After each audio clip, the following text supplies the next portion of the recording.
Hello everyone, this is a quick video about investing hygiene and why you shouldn't buy ETFs.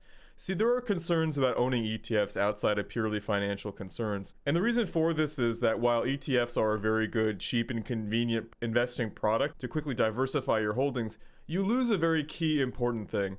And that key important thing is actually control over the companies you're invested in. So here's a company I've talked about quite a bit on this channel. At this point, it needs no introduction. And as you know, this company recently 4x'd for the reasons I'm about to describe. And the reason is, if you look right here, the holders tab on Yahoo Finance, here you can find who actually owns and controls the companies you're investing in. And especially with all the recent news around Elon Musk and Twitter, many people are concerned these days with who is owning the public companies on the stock market. If you look here today, the top institutional holders you see right here are Vanguard Group, BlackRock, and an assortment of different banks and investment groups. But the interesting thing here too is you see this percentage right here, 7.41%, is the percentage of shares held by all insiders of the company. So that means that that's the board of directors, the management, the executives, everybody controls just 7% of this company. And the top holders here, Vanguard and BlackRock, for example, BlackRock alone controls just as much as all the insiders combined. And then Vanguard controls 9%. So if you put that together, that's 15% of the company. They effectively control it even more than the CEOs and the managers. Now, the reason why I did so well on this company was because before the food shortages started and obviously the inflation, Wall Street knew they had to rush into all real assets as quickly as possible, which usually took the form of buying investment houses, suburban houses and apartments, and also farmland. So when I first covered this company, I checked, they had not yet taken up a position. And now you fast forward to today, they have taken up a sizable position in this company, which is probably why it has 4x'd.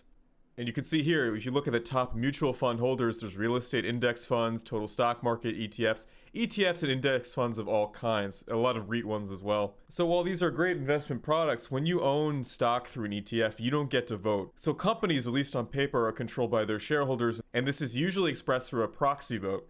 So what a proxy vote is you vote by the number of shares you own in that company, and you select the board of directors and do other key management decisions. So when you buy an ETF, that ETF is buying shares of these companies with your money. So while you get the benefit of easy diversification of your holdings, you now don't get to vote with your investment dollars. So these companies are selling you ETFs for convenience while trading away one of the few avenues of power you have as an investor. And they're more than happy to make that trade. Think about why ETFs are free. Nothing in life is truly free. There's something they're getting in return for it. And not all of this is necessarily the management fee, because as we know, the expense ratio in ETFs is going down to zero. A lot of this is buying simple, raw political control and also economic control over companies. And people are seeing that now today with Elon Musk's purchase of Twitter. Suddenly people are concerned about the control of public companies. So this is a public service announcement. When you can, if you still want to keep the control of companies in individual hands, if you like voting in company elections, consider buying stocks in individual companies on your own and diversifying yourself and still exercising your power during proxy votes. That's all there is about today for ETFs. As always, follow me on Telegram for more up-to-date immediate investing news. I talk about my research there first before making them into video. Also, join the memberships on this channel. Recently, I uploaded a video for channel members talking about a SPAC I've been following and investing in heavily that I think will do very well,